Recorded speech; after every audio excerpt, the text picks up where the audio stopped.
with the questions, I guess. Here we go.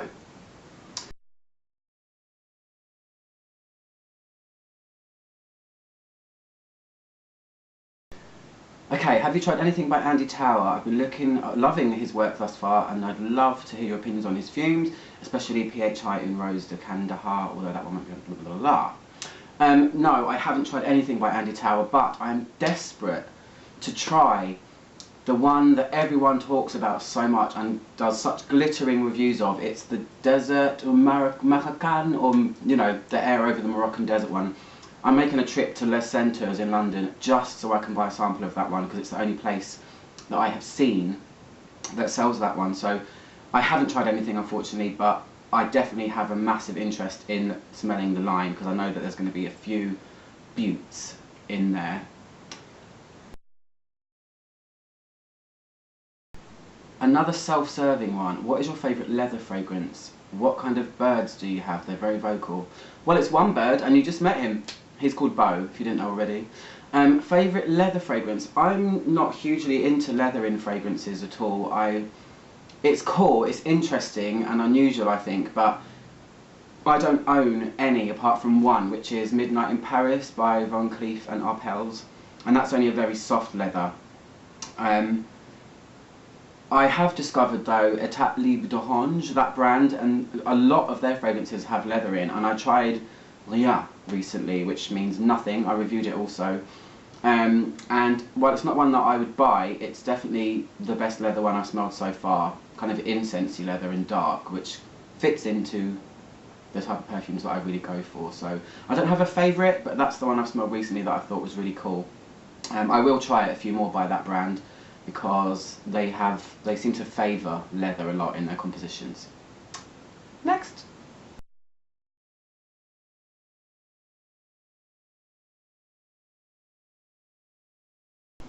Okay, I won't read this one out because it's quite long, but you saw it a minute ago. We all know that many perfumes are having to reformulate, blah blah blah blah. Right, the reformulation thing, yes, it's just a massive thing that's been going on since about 2013. A new law was passed by the EU. People get it mixed up with IFRA, which I think are the people that make the regulations, but it's actually the EU people that passed the law. A lot of people think that it's a conspiracy and that it's done to save money, but the whole thing is basically about allergens in fragrances and cosmetics and things like that.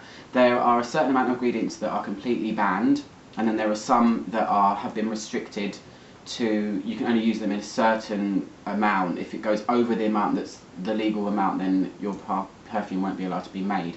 So a few of the things are, there's citronella, oak moss, even fig leaf I found out, which is a shame because I love fig leaf. Certain components like limonene that you find in a lot of citruses can only be used in a certain amount now, which is really difficult because most citruses, or if not all, contain limonene. And yeah, everyone started to reformulate their fragrances to comply with these regulations, and they have to. I always whinge about it in my reviews. I say, oh, it's so frustrating, but I guess they have to do it, don't they? The thing that really bugs me, though, is when a sales assistant will tell you that it's not been reformulated, that it's the same thing. They've just changed the packaging, and I noticed that the first time with Dior, when they reformulated and repackaged a lot of their classics, like Diorissimo and Diorella and Diorescence, which is my mum's favourite fragrance. They changed the packaging, and my mum smelled it and she said, you know, it's completely not the same. But the sales assistant insisted that it was. That's what frustrates me. I don't like that at all. I think that's very, very wrong. And that's as much as I know. It's a very complicated subject. I suggest you look at some stuff online because, yeah, there's a lot of stuff going on with that stuff. So, anyway, next question. Oh my god, I swear to God, guys, there's a guy that lives over the way from me in another place, and he is obsessed with karaoke. He opens all of his windows at the weekend and sings at the top of his lungs, and he's really not very good, and it really invades my space. It's really annoying, and he's doing it right now. I wouldn't mind if he sang up-to-date songs, but he really does sing such dated, typical karaoke songs like Don't Go Breaking My Heart, and just like Elton John songs and stuff like that. Anyway, that's just a little bit of a whinge. So the next question, what began my love of perfume? When did your fascination begin? I answered that in my last video, so I'm going to skip over that one. I said then it was basically just a natural progression from being obsessed with my sense of smell, so I won't go over the top of that one. Okay. I like vanilla, but I'm not a big fan of powdery vanilla, with some exceptions, of course, like Shalimar. Can vanilla scents be non-powdery? If so, what should I look for in the notes? Yes, vanilla scents can be not powdery. Vanilla is kind of powdery, but it's more smooth than anything else. I recently reviewed one by Creed called Sublime Vanille, and that was completely not powdery. That was very ice creamy smooth and a tiny bit crisp, and it's really beautiful, although it's a huge price craziness. The price is just monstrous, so I wouldn't bother with that. I also have smelled Vanille Noir by Yves Rocher, and that one's another one that's kind of smooth and creamy as opposed to being powdery. What should you look for in the notes? It's really tough. I would say if it's paired together with anything like violet, iris, rose even, those are the kind of things that can give a powderiness to a fragrance. Also orris root or iris, both very powdery. It's tough really, because you can look at something on paper and think, oh, okay, that's going to smell like that, and then it just completely doesn't. So it's going to be just a case of avoiding things like iris and violet, and you know, the big culprits that give a powdery fragrance. Even cedarwood gives a powderiness to a fragrance. So yeah, it's just going to be a case of testing. It's really hard to tell, it really is. Next question! What are the scent differences between Sambac jasmine and regular French grandiflora jasmine? Well, the main difference between them is Jasminium grandiflorum, which is the more popular one. That one is a lot rougher and harsher, kind of heady as well, but still gorgeous, of course. And Sambac jasmine, from what I know, it's a lot sweeter and smoother, and a little bit more, I would say, opulent. I know I use that word a lot, but yeah, it's just a lot smoother. That is the jasmine that's present in Alien by Tony Ugler. So it's a burst. It's just altogether more rounded, I think, where grandiflorum is rougher and a little bit dirtier. Hope that answers the question. Next question.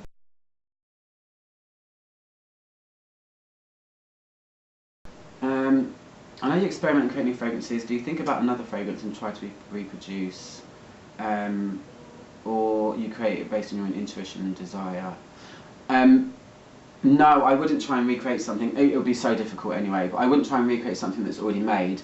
I would, and I do, and I have to, for my course, create something completely from my own vision. And I'm going to share a little secret with you guys that I consider top secret, because only me and my tutor has this. It is my mood board for my first ever perfume that I'm going to make. So, this is top secret, don't tell anyone, okay? Be back in a second. So here it is.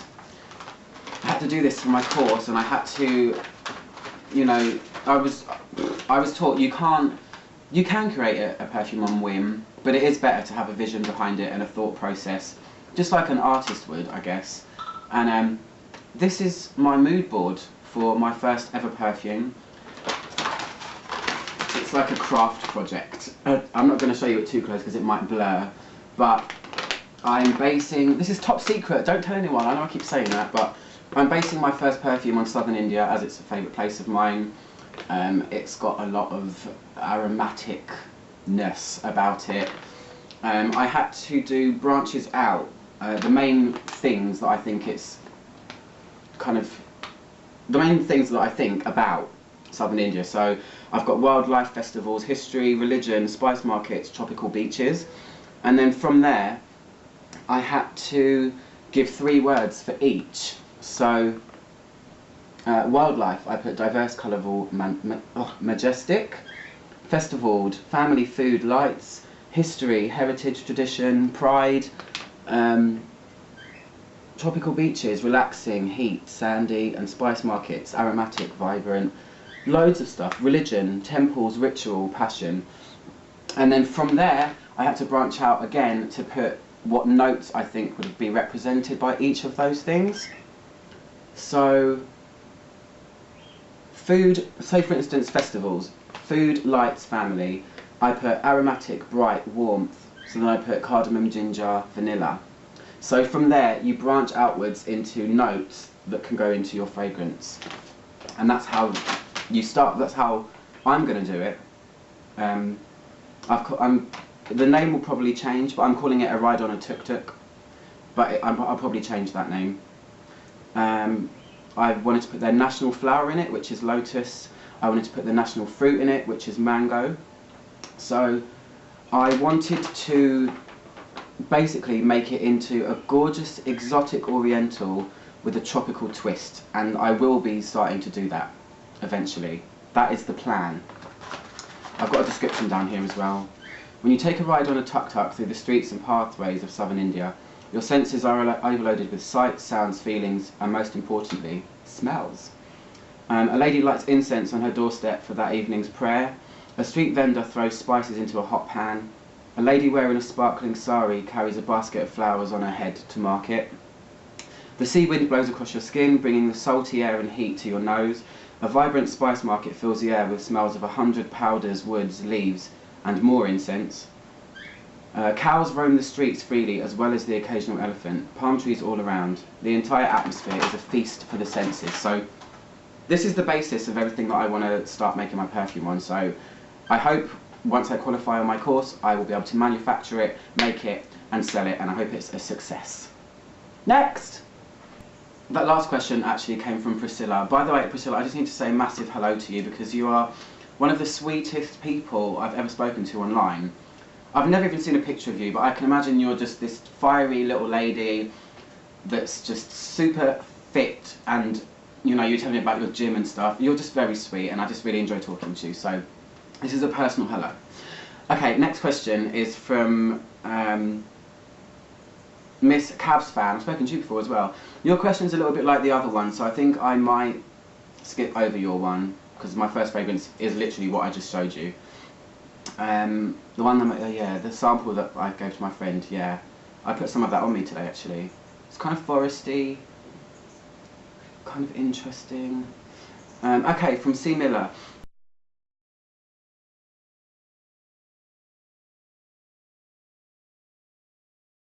You often review samples or refer to samples that were sent to you by fellow perfume lovers. If someone, like me for example, wanted to send you samples, how would we do that? People just, yeah, basically I will just give you my work address. If anyone ever wants me to review anything that I can't get hold of, or I haven't, you know, got in my collection already, because if I have a sample of something and somebody asks me to review it, I will try and push it to the front of the queue as quick as I can. If I don't have it, I can't review it, unfortunately, and a lot of people say, can you please review this? And I just can't. I can't then go and buy the fragrance in order to review it, because I would be poor. So if anybody wants to send me samples of things to review, I am more than happy to do it. Just send me a private message and I will give you my work address, which is the best place to send it to for me, because I'm always there. And that's it really. Send them on over. It's exciting.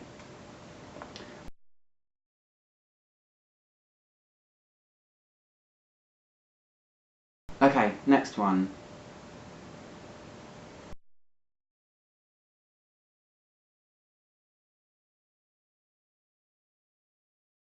Okay, C. Miller again. I've seen your reviews of Hypnotic Poison. Why haven't I reviewed Poison yet? In all honesty, it's because I'm not really a fan of it. I don't own a bottle of it yet. I prefer the other Poisons to that one. While I appreciate how amazing that fragrance is and how powerful and iconic it is, I've just never been inspired to get it or review it. I probably would, but I just haven't. It's just not at the forefront of my mind, that one. I know, sacrilege, it's a very important perfume, but no, I don't, it's not one for me.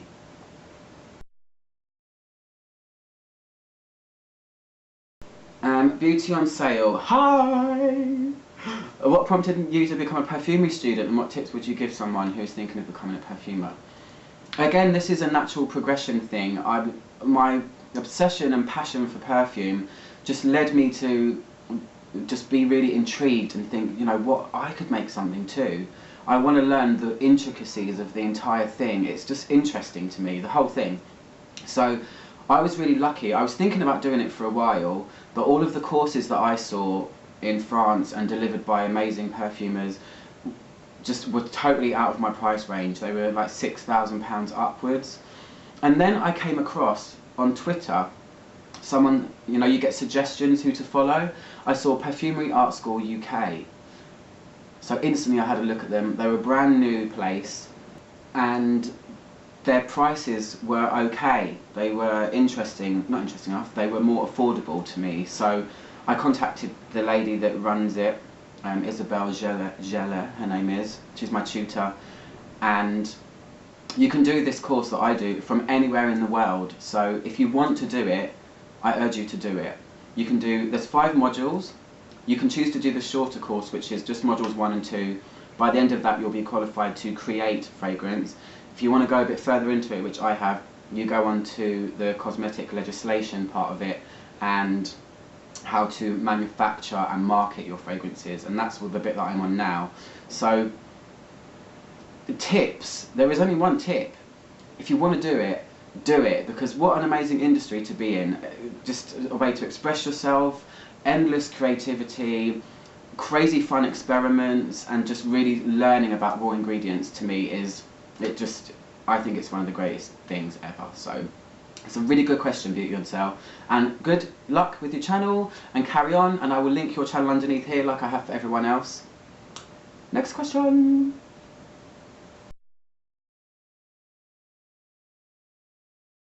Lady D, why are you so awesome?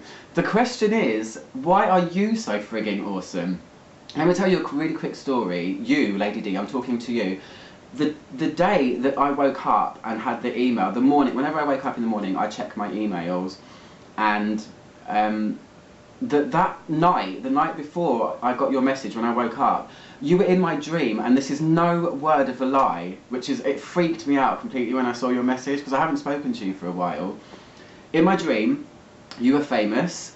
There was like a pathway with a crowd of people on that side and a crowd of people on this side, and you walked down the pathway, and I stepped out and said, "It's me, it's Ouch 110," and you waved and you said hi. You had different hair though. You had Kelly Rowland hair, circa 1992, or maybe 2002. You know, when she had short red hair? That's what your hair looked like, which is truly bizarre, but it's true, honestly. You were famous in my dream. Anyone that's watching this, go and check out this lady's channel. I'll link it below. She is an incredible singer. She was so kind enough to sing a request that I made of her. She learned a song she didn't know and then nailed it as well. It's amazing. Lady D, I will be first in line when your album drops, believe me.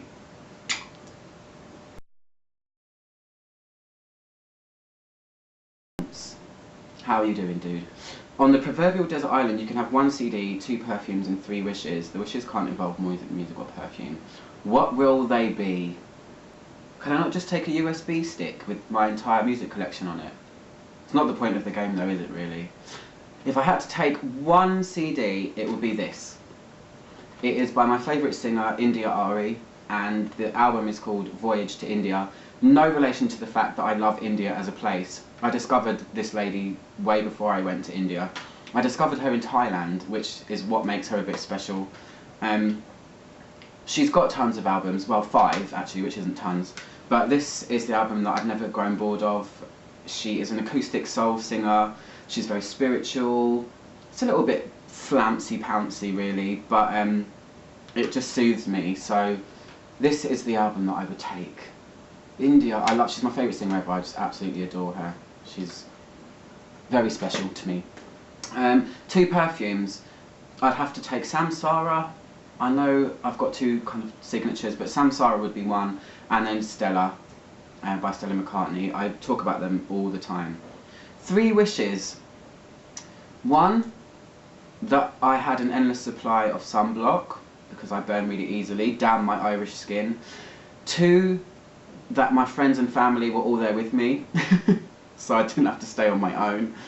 And 3, that we had an endless supply of food. So basically, we're going to just be smelling like samsara, listening to India Ari on repeat, with full bellies and protected skin. That's it. Thanks for your question.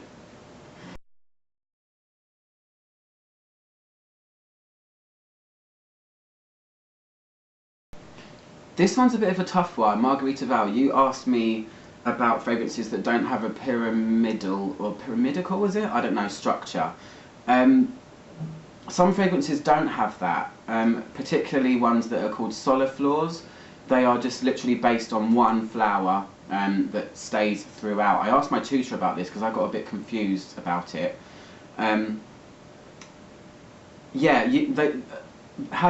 not having a top and a base note doesn't necessarily mean that something is linear, because a fragrance can change over time regardless of if it's not got a citrus in it. Say for instance, if you only had flowers, it wouldn't stay linear, because some flowers are stronger than others and some wear out quicker than others. Some, you know, dissipate off of your skin so quicker than others. So it doesn't mean that they'll be linear. It's actually really difficult to make a linear fragrance from what I've learned. So that's the answer to that one. Wondering about the number of notes. It seems that many of the perfumes from the 20th century have 20, 30, and now 3 or 2. What I think that is I think they're just not listing them anymore. There's a lot of reasons, I think, but yeah, I just think nowadays a lot of people or companies will not list their entire note breakdown, only because they don't want people to copy it, maybe. That's my guess.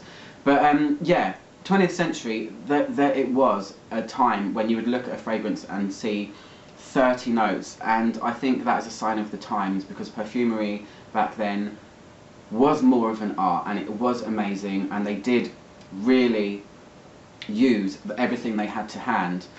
Yeah, it's a bit weird. But then I guess nowadays with things like aroma chemicals and things like that, perfumers don't need to use so many notes, because they have one chemical that will be an accord on its own. So they will have, you know, a cashmere wood accord. So they just have that as one note. Whereas in the 20th century, when they didn't have all of this stuff, everything was more natural. They had to create them themselves. So that's my thoughts and opinions on that. That's a really good question as well, Margarita Val. Next question.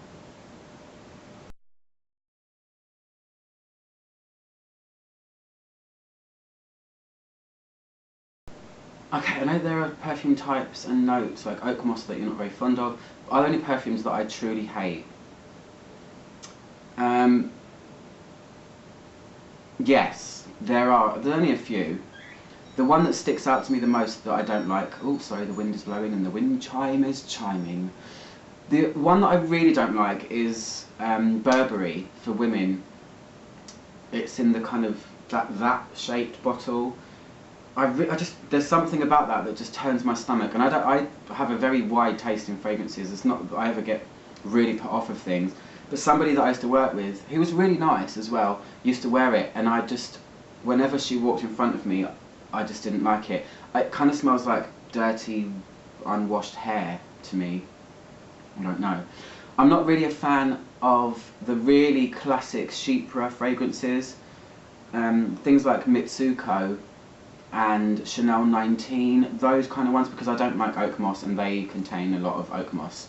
So things like that, that's just not my kind of style. I can appreciate them for what they are, as I always say, but I just wouldn't really wear something like that, because as I've said before, oak moss smells like old cupboard, so I don't like it. And there are a few that I really wish I could like, but I don't, like Aromatics Elixir by Clinique. The reviews of that are crazy, you know, and people get all of these really nice foresty notes and things. But I think, again, oak moss is the culprit, and when I tried it, I just really, really didn't like it at all, so. But yeah, Burberry for women, Sorry to anyone that wears that, but I just don't like that one at all. I'm sure I wear tons that people just really, really don't like at all. Okay, next question.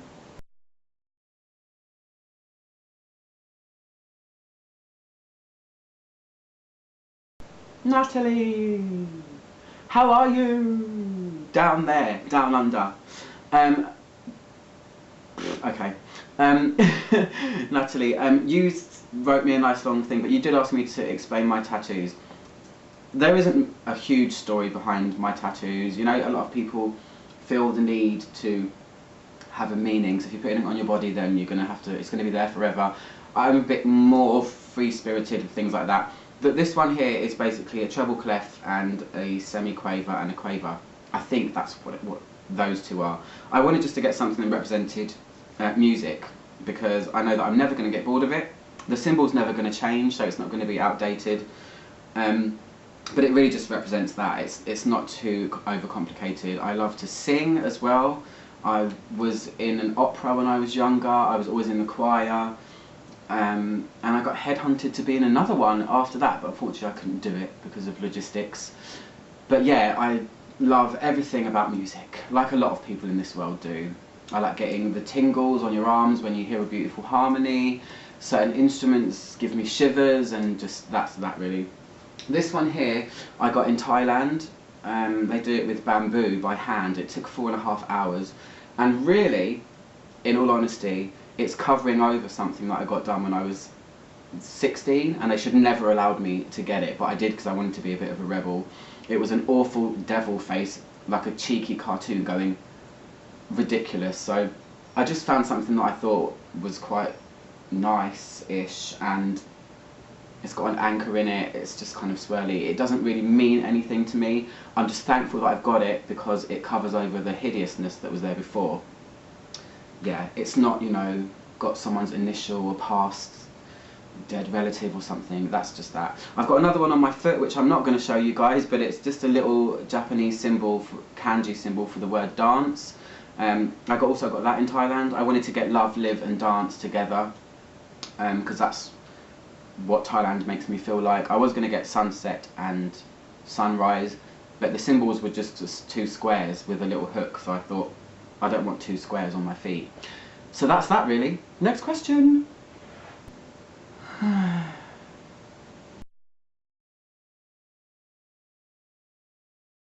About jasmine being indolic, what makes some people with pee-poo in these and some other white flowers? Is it the type of flower, the person's scent perceptions, specific note blends, unique body chemistry, or what? All of the above, definitely. I think if you, with fragrance, because it's so subjective, this cushion's making my nose itch. As if my nose doesn't itch enough in videos, I'm now going like this with a fluffy cushion that's making it worse. What an idiot. So yes, all of the above. I think, I personally have never smelt indoles, they call them indoles, in fragrances before. I think because perfume is subjective, when someone says to you, if I said, smell this, it really smells planty, if I could smell something deep within it, you'd be able to sniff it out and go, oh, okay, yeah, I can, unless someone points it out. So I think with that, some people really know what indoles smell like, so they can pick it out. I really don't. I don't ever smell poo. I sometimes smell pee, I guess, in things. But it's definitely to do with people's scent perceptions as well. That's why reviews on Fragrantica and on the internet where I read them are so polarising, where somebody will say, this smells very sweet and lovely, and somebody will say, oh, it smells like garbage, you know? So, body chemistry I also agree with, but a lot of people think that's a myth. I don't think it's a myth at all. I think everyone's got a different pH balance in their skin, so of course different things are going to react. For instance, when I wear vanilla, it goes crazy. Violet goes funny on my skin, yet on someone else I've smelled right next to me, it smells fine. So indoles I'm not super knowledgeable about, but that's my take. Rainbow Bright, hi, how are you? What's your top 5 celebrity perfumes? Okay, the first one is Shh by Jade Goody. These are in no order.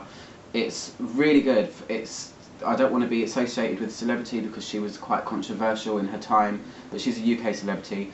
Her fragrance is only about £10 over here, £10 to £15, and it is one of the most gorgeous florals I've ever smelled, and I don't own anything like it. So that one.